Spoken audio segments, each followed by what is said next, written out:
S'il y a bien un roadster actuellement dont tout le monde est en train de parler, c'est la Honda CB1000 Hornet. Vous le savez, hein, cette nouvelle petite teigne du côté de chez Honda n'a cessé de déchaîner les passions, notamment en raison d'un positionnement qualité-prix assez exceptionnel. Et vous n'êtes pas sans le savoir, cette moto, j'ai eu l'occasion d'aller l'essayer à Alicante en Espagne. Et encore un grand merci pour votre soutien sur cet essai qui est encore aujourd'hui l'essai le plus regardé en France de cette moto. Et j'ai déjà pu comparer la CB1000 Hornet à d'autres motos qui sont à peu près sur le même créneau, notamment la Suzuki GSX-S 1000 2025 que j'ai eu l'occasion de tester juste avant à Séville en Espagne. Mais ce à quoi je ne m'attendais pas, et je vais vraiment être honnête avec vous, pour le coup ça m'a surpris, c'est que lors des nombreux lives qu'on a réalisés tous ensemble, vous avez été extrêmement nombreux à me demander, si une autre moto était comparable, meilleure ou moins bien que la CB1000 Hornet SP, la version haut de gamme, et cette moto, il s'agit de la Yamaha MT-09 SP. Oui, en effet, la MT-09 SP est une machine qui vous a interpellé et sur laquelle j'ai reçu énormément de demandes pour la comparer à la Honda CB1000 Hornet SP. Donc, aujourd'hui les amis, on va faire une petite comparaison entre les deux versions haut de gamme, d'un côté de la CB1000 Hornet et de l'autre de la MT-09 nouvelle génération. On va parler de look, on va parler de moteur, d'aspect pratique, d'autant plus que ces deux machines, je les ai d'une façon ou d'une autre testées, puisque la MT-09 2024, je l'ai également testée à Lanzarote, dans les îles Canaries. J'avais été invité par Yamaha pour l'essai de la machine, donc j'ai déjà un peu une idée de ce que c'est, et je vais vous donner à la fin de cette vidéo mon opinion sur quelle machine se destine à quel public, et vous ferez votre propre jugement. Donc bonjour tout le monde, bien évidemment, bienvenue sur cette émission Moto Bistro consacrée à l'actualité du monde de la moto, et aujourd'hui on rentre vraiment dans un petit comparo, comme j'en ai déjà fait quelques-uns, vous pouvez les retrouver sur la chaîne. Je vous inviterai rapidement à vous abonner si vous connaissez pas mon travail, ça me fait beaucoup de soutien, ça m'apporte beaucoup de soutien et de force, donc n'hésitez pas. Donc comme je le disais, on va parler de ces deux machines, et pour le coup, je vous l'ai dit en intro de cette vidéo, j'ai testé la MT-09 standard, la version 2024, à Lanzarote dans les îles Canaries. Donc c'est une moto sur laquelle déjà il faut savoir que j'ai pris beaucoup de plaisir à la tester, c'est une machine qui est vraiment très chouette pour plein d'aspects. On en parlera bien évidemment un petit peu plus tard, mais j'ai une bonne idée de ce que donne la conduite de ces deux machines. Donc on va commencer par parler un petit peu du look de ces motos, parce qu'elles sont assez différentes là-dessus, elles ont des positionnements qui sont pas tout à fait identiques. Commençons par la CB1000 Hornet SP, dans cette robe incroyable, en noir et doré. Elle est vraiment superbe et elle incarne à mon sens une agressivité qui est extrêmement présente, sans en faire des tonnes, c'est bien ce que les ingénieurs de chez Honda nous avaient dit. La machine n'a pas pour vocation d'être trop complexe, d'avoir trop de fioritures. Elle incarne la philosophie de la Hornet, c'est-à-dire avoir des hanches très larges, ici à la selle beaucoup plus fine, et à l'arrière quelque chose d'un peu plus proéminent, avec bien évidemment la coque arrière, comme le dard du frelon. Et donc la machine, je trouve qu'elle est bien finie, sans trop de chichi, sans trop de fioritures. Comme je vous l'ai dit, il y a peut-être sur la version de base quelque chose qui manque, c'est le sabot moteur, que vous pouvez obtenir notamment grâce au pack sport, et ce pack sport vous permet d'obtenir ce petit sabot moteur qui lui donne quand même un petit peu plus d'allure. Sans le sabot, c'est un petit peu moins abouti, je trouve. Et nous avons de l'autre côté, avec la MT-09 SP, une proposition qui est, elle, un peu plus différente, un petit peu plus peut-être marquée et affirmée, avec cette nouvelle optique qui a été refondue pour 2024, le côté cyclopéen de la machine, qui est très intéressant, au demeurant. C'est vraiment très curieux ce qu'ils ont fait, mais tout à fait en phase avec l'esprit Dark Side of Japan, la fameuse campagne qui a été initiée en 2014 avec l'arrivée de la première MT-09. Et par contre, on retrouve le coloris Icon Performance, qui est dérivé directement de la R1M et qui est somptueux, il faut dire ce qui est. Cette association de bleu, de noir et de gris avec la fourche Kayaba et l'amortisseur arrière Rollins, on y reviendra bien évidemment après, donne à cette machine un aspect véritablement très chouette. Elle est beaucoup plus décharnée hein, que la CB1000 Hornet, elle est beaucoup plus même élaborée, complexe et peut-être même torturée, certains aimeront à dire dans sa proposition visuelle, mais en tout cas, eh bien, elle est extrêmement intéressante elle aussi dans son approche, et vraiment pour le coup, là il y a déjà, on va dire un petit peu scission, puisque il y a ceux qui vont vraiment adorer d'un côté la CB1000 Hornet avec un aspect peut-être un peu moins exagéré, dira-t-on, hein, pour aller dans un terme qui est peut-être un petit peu fort, mais en tout cas, ils aiment bien ce côté assez simple, et de l'autre côté, la MT-09, qui, elle, est vraiment extrêmement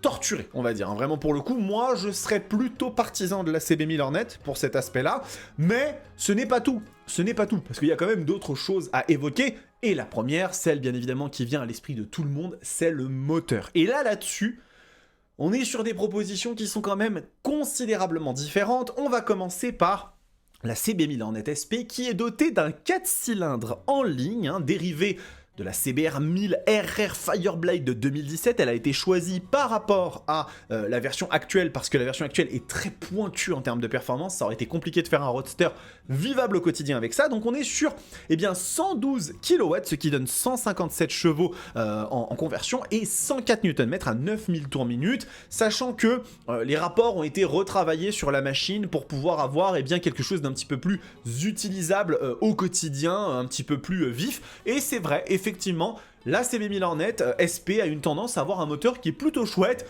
qui ne va pas s'exprimer de façon extrêmement démonstrative en dessous de 4-5 000 tours minute comme un 4 cylindres en ligne est supposé le faire, mais dès qu'on arrive à ce moment-là, ça s'envole et ça monte très rapidement.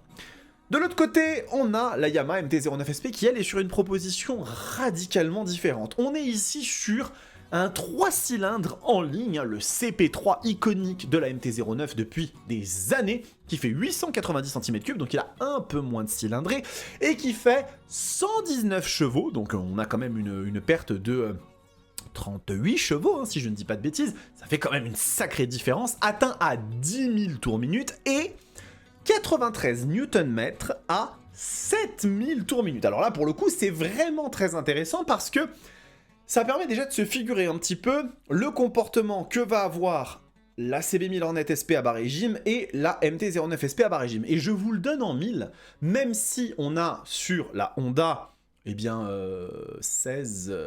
14 Nm de plus, pardon, on est quand même sur une machine sur la SP MT-09 qui atteint son couple max beaucoup plus bas, 2000 tours minute plus bas. Et en fait, je vous le dis tout de suite, pour avoir testé les deux machines, oui, la MT-09 accélère plus fort. Elle donne plus de sensations dans les bas régimes, et arrivée à un certain niveau, elle va se laisser distancer par la CB1000 Hornet. Mais du coup, sur la route, c'est pas forcément dérangeant, et je peux vous assurer que pour avoir roulé la machine pendant un certain temps quand même sur les routes de Lanzarote, hein, avec vraiment cette MT-09 standard, croyez-moi que la machine avait quand même pour elle un moteur très sympathique, et j'ai pris énormément de plaisir à la rouler. C'est vraiment une machine extrêmement chouette à cet égard, vraiment il n'y a eu aucun souci à aucun moment de sensation sur la moto, donc c'est un point à prendre en considération, parce que là déjà, encore une fois, il y a des différences fondamentales de philosophie entre ces deux machines. On a d'un côté une moto qui est ronde, très agréable, peut-être même plus agréable à bas régime dans le côté doux avec la CB1000 Hornet SP, parce que vraiment le 4 cylindres en ligne fait pas de velours, vous pouvez rouler à 40 km/h en ville en 6ème, elle reprendra sur un filet de gaz tranquillement, tandis que la MT-09 sera peut-être un petit peu plus rugueuse, mais aussi un petit peu plus sensationnelle. Ça, c'est à vous de vous faire votre propre idée. Ensuite, nous allons passer du côté du châssis, puisqu'il y a des choses à dire. Entre guillemets, le châssis, la partie cycle, hein, en règle générale, il y a beaucoup de choses à évoquer là-dessus. Donc, en termes de matériaux utilisés, on est sur un cadre double longeron, donc une double poutre en acier hein, sur cette moto, chose qui est assez importante, avec un poids qui n'est pas ridicule, hein, 212 kg tout plein fait, ça commence à faire une moto un petit peu sympa hein, en termes de poids. On n'est définitivement pas sur la machine la plus légère de l'industrie, et il faut savoir quelque chose d'assez intéressant sur la MT-09, pas la MT-09, pardon, la CB1000 Hornet SP, excusez-moi, ça va me revenir, c'est que en fait le châssis est très différent de celui de la CB 1000R, puisque sur la CB 1000R, vous êtes sur un châssis mono backbone, donc c'est-à-dire en fait une poutre unique qui va venir passer par-dessus, alors qu'ici sur celle-là vous êtes sur un double poutre, hein, donc de chaque côté vous avez un double longeron en acier, ce qui fait que vous avez la place ici en dessous du réservoir pour mettre la boîte à air, et ça permet à la CB 1000 Hornet SP d'avoir une sonorité extrêmement agréable, extrêmement sympathique, ça donne vraiment un son, un chant à la machine qui est très plaisant et pour le coup vraiment extrêmement agréable quand vous roulez. Vous entendez le 4 cylindres mais vous avez aussi par-dessus une sorte de grognement extrêmement caractériel et j'ai beaucoup apprécié la sonorité de la CB 1000 Hornet SP. Du côté de la MT-09, on est sur un cadre, un Delta Box aluminium, quelque chose que Yamaha maîtrise à la perfection, ils font ça depuis très longtemps, donc très bon, ce châssis très bon. Sur la version SP il y a des spécificités un peu plus loin au niveau notamment du freinage et de l'amortissement, mais en tout cas le Delta Box aluminium ça marche très bien, et en termes de dimension on est à 194 kg tout plein fait, donc quelque part finalement ce que la MT-09 va perdre en puissance, elle va le récupérer un tout petit peu dans le rapport poids-puissance, puisqu'effectivement 119 chevaux mais pour 194 kg tout plein fait, tandis que la CB 1000 Hornet elle est à 212 kg, donc on est à 18 kg de plus. C'est pas 30 ou 40 kg, mais ça commence à faire quand même une petite différence. Et ensuite, on a bien évidemment quelque chose d'extrêmement important, c'est les éléments de suspension sur la machine. Et là, vous allez voir que encore une fois, on a des choses qui se ressemblent et d'autres qui sont un petit peu différentes. Donc, en termes de partie cycle pur, sur la version SP, on a des étriers radio Brembo Stylema, autant vous dire quelque chose qui est parmi les meilleurs freins du marché aujourd'hui dans le grand public. Et on a un amortisseur arrière Öhlins TTX36. Donc là encore une fois du caviar, hein, je vous le rappelle si vous ne le savez pas, mais l'amortisseur Öhlins TTX36 et la fourche NX30, c'est les éléments qu'on retrouve sur aujourd'hui la Triumph Speed Triple 1200 RS, sur la Tuono V4 Factory, sur même la Street Fighter V4 S. Donc ce sont des éléments extrêmement noble, et si effectivement la CB 1000 Hornet SP n'a pas une fourche Öhlins, elle a une fourche Showa USD SFF BP, hein, donc avec des fonctions séparées sur chaque cartouche, on est sur des éléments qui sont extrêmement bons. Au niveau de la monte de pneus et des dimensions des pneumatiques, on est à 120-180, avec deux montes de pneus qui ont été homologuées pour cette CB 1000 Hornet SP. La première, c'est les Bridgestone S22, dont une version F spécifique, et de l'autre des Dunlop, dont j'ai pas le modèle.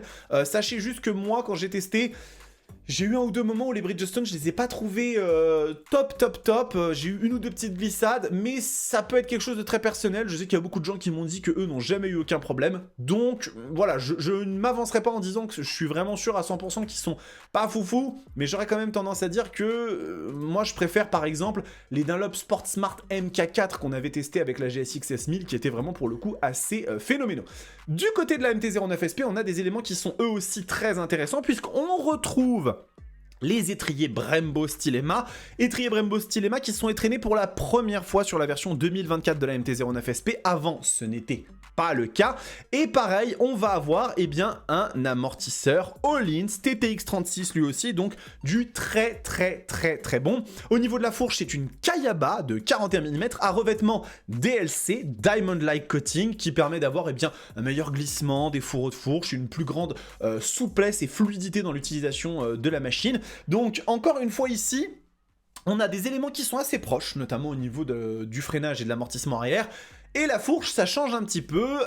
La MT-09 a toujours été considérée comme une machine un petit peu particulière au niveau du ressenti sur la route, hein. Peut-être un petit peu plus fofolle, un petit peu plus même chewing-gum, certains aimeraient la qualifier, jusqu'à la version 2024. Je trouve que cette nouvelle version de la MT-09 est vraiment beaucoup plus affûtée, beaucoup plus acérée dans son comportement. J'ai vraiment beaucoup aimé la conduire. J'ai pas été inquiet à un seul moment dessus. Donc pour le coup, je trouve que y a des énormes progrès qui sont faits. La version SP a toujours eu pour vocation de corriger les petits problèmes que la version standard pouvait avoir, notamment avec sa fourche DLC, avec son amortisseur Öhlins, et maintenant avec un freinage qui est très haut de gamme, très digne de ce nom. Donc ça, c'est très cool. Et puis en ce qui concerne la Hornet SP, eh bien là aussi on est sur des éléments qui sont très très bons, hein, avec un ressenti que j'ai eu qui était vraiment excellent. À aucun moment j'ai senti la machine me mettre en défaut. Peut-être que si je devais qualifier une seule chose, j'aurais peut-être aimé avoir un amortisseur de direction à l'avant de la machine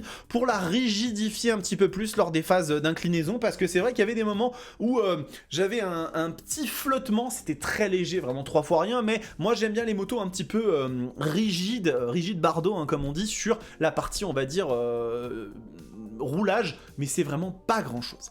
On va terminer par une partie extrêmement intéressante qui est la partie technologie, puisque là vous allez voir, c'est pas tout à fait la même histoire. Je vous cache pas que c'est pas tout à fait la même histoire, ces deux motos sont quand même assez différemment dotées, et nous allons commencer par la CB1000 Hornet, qui a donc un écran TFT de 5 pouces qu'elle emprunte directement à la Hornet 750, écran qui est très lisible, écran qui est très agréable à utiliser, qui se manie avec des petits commodos qui sont, ma foi, tout à fait agréables à utiliser, hein, il n'y a aucun souci à ce niveau-là. Et en termes de technologie, on va avoir, eh bien, 5 modes de conduite, donc 3 standards et 2 qui sont configurables. On va pouvoir régler dessus le niveau d'arrivée de la puissance moteur et du frein moteur, et on a 4 niveaux de contrôle de couple Honda, qui est finalement un contrôle de traction avec la possibilité de le désactiver. Donc ça c'est plutôt chouette. On a la connectivité RoadSync, donc qui permet d'avoir notamment la navigation étape par étape, donc ça c'est toujours très très chouette d'avoir ce genre de choses, et ça permet du coup à la machine d'être, eh bien, bien dotée, mais sans plus. C'est-à-dire que vraiment elle n'a pas de régulateur de vitesse, de système de freinage ultra poussé, couplé, etc. Elle a le freinage d'urgence, hein, d'ailleurs, hein, ça c'est quelque chose, mais je pense que ça doit être une obligation légale maintenant, hein, sur les motos en Europe. Mais en tout cas, c'est pas la moto qui est la plus techno, hein. Clairement. Après, encore une fois, on parlera du prix, il faut quand même que les choses se marient bien. Du côté de la Yamaha MT-09, par contre, c'est pas du tout, mais alors pas du tout la même histoire. La MT-09, c'est un ordinateur de la NASA. Et on va commencer déjà par le système de Smart Key, puisque oui, la MT-09 SP pour 2024 est en keyless, donc démarrage sans clé, ça c'est extrêmement agréable.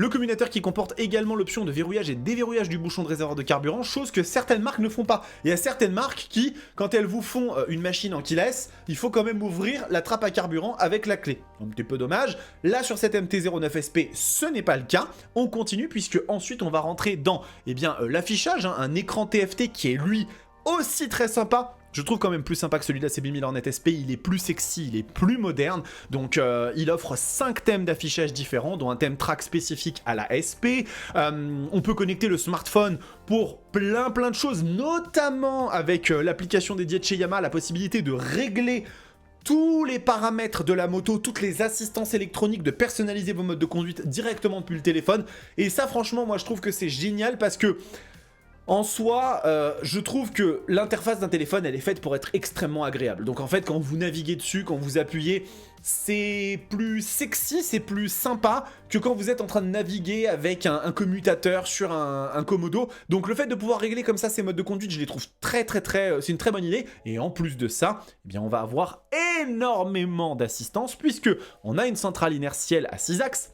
Cette centrale inertielle va nous permettre d'avoir un système de contrôle de traction, on a un contrôle de glisse, du cabrage, du freinage, on va avoir également un régulateur de patinage de la roue arrière, on va avoir, je dois avoir ici les informations un petit peu plus loin, on a beaucoup d'autres choses avec notamment le signal d'arrêt d'urgence, des nouveaux commodos, on a un régulateur de vitesse, on a un quick shifter de 3e génération, chose qui est aussi présente sur la CB1000 Hornet, mais à la différence de la Honda, sur la Yamaha, vous pouvez montez vos rapports en réduisant votre vitesse et vous pouvez descendre vos rapports en accélérant. Ça, c'est quelque chose que je n'ai pas réussi à faire, en tout cas sur la Hornet SP. Hein. Peut-être que c'est possible. Je sais pas du tout si c'est le cas ou pas. D'autres petites mignardises qui sont extrêmement intéressantes sur cette moto sont les grilles acoustiques qui permettent en fait d'avoir la sonorité de la boîte à air directement dans les oreilles. Certains ont dit qu'ils n'avaient pas ressenti de différence. Moi, personnellement, j'en ai vu une et j'ai trouvé ça vraiment hyper chouette. Et donc, vous le voyez, entre tous les éléments qui sont ici ajoutés, on a beaucoup de choses. On a 3 modes de pilotage d'origine et 2 modes personnalisables. On a les modes track qui permettent de personnaliser 4 modèles supplémentaires pour les adapter aux différents types de circuits. On a vraiment sur cette moto énormément de technologie. C'est simple, La MT-09 SP, en termes de techno pur, elle claque la CB1000 Hornet SP au sol. Mais il n'y a même pas de discussion possible, c'est une moto qui donne 10 ans, enfin 5 à 10 ans de vieillesse à la CB1000 Hornet, donc c'est quelque chose à prendre en considération pour les motards qui aiment bien, la technologie. Moi personnellement j'en fais partie, je me le cache pas, je fais totalement partie de ce genre de population. Donc maintenant, on va parler de la dernière variante, la dernière variable même pour ainsi dire, c'est le prix. Le prix est très très important puisque quand il va falloir investir, il va falloir un petit peu déterminer dans quelle direction on va se diriger en fonction de notre budget.